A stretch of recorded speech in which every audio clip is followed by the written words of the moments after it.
So in video number 3, we're going to go through the daily regime that I follow that I found that's helped me to keep my blood sugars quite steady throughout the day. So the first important factor that I've learned is to eat within about half an hour of being up. If you don't do this, then your glands and your body start to put sugar in your system to give you some energy to keep going. So if you can eat almost immediately on getting up, then this stops this process from happening.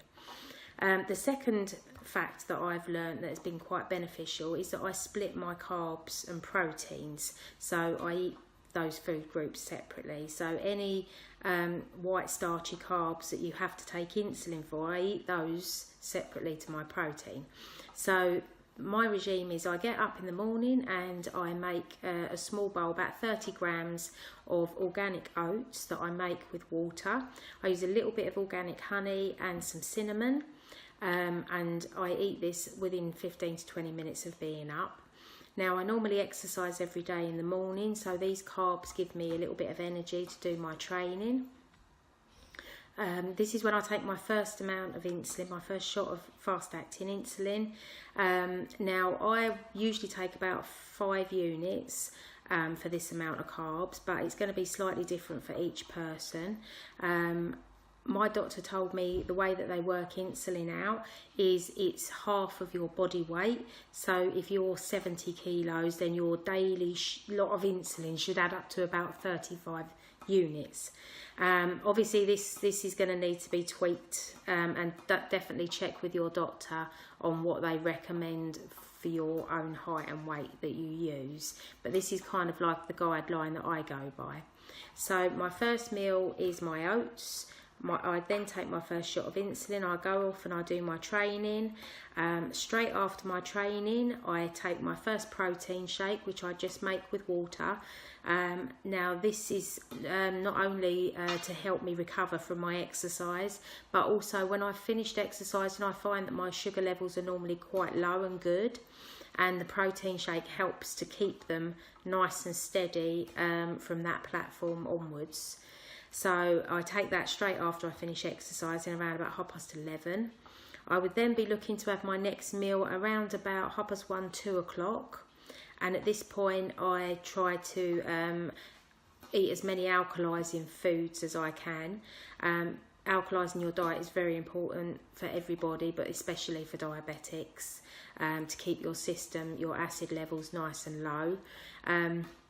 So what I would normally have as a meal at this point would be either a spinach salad with avocados, with either prawns or chicken, some tomatoes and cucumber in there, just like a small bowl. Or this time of year in the winter, I would have some homemade soup where I'd put lots of vegetables in. I'll be sharing some of these ideas on the page as well.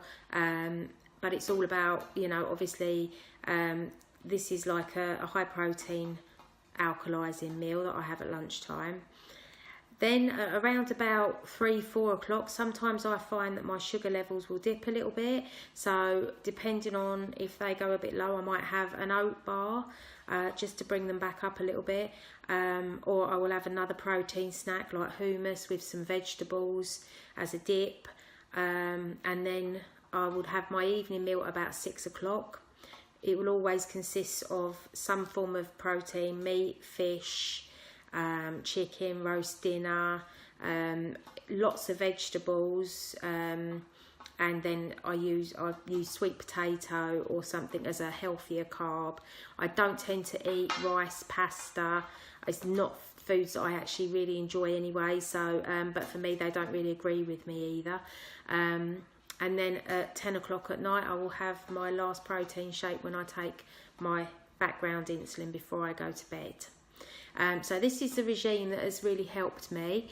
Again, like I said, you will need to tweak it. Different factors will affect your blood sugars on different days. But this is what's worked well for me. So give that one a try. Eat within half an hour of getting up. Eat something healthy and nutritious every 3 to 4 hours that contains protein. Protein keeps your sugar levels good. And that's it really. Thank you.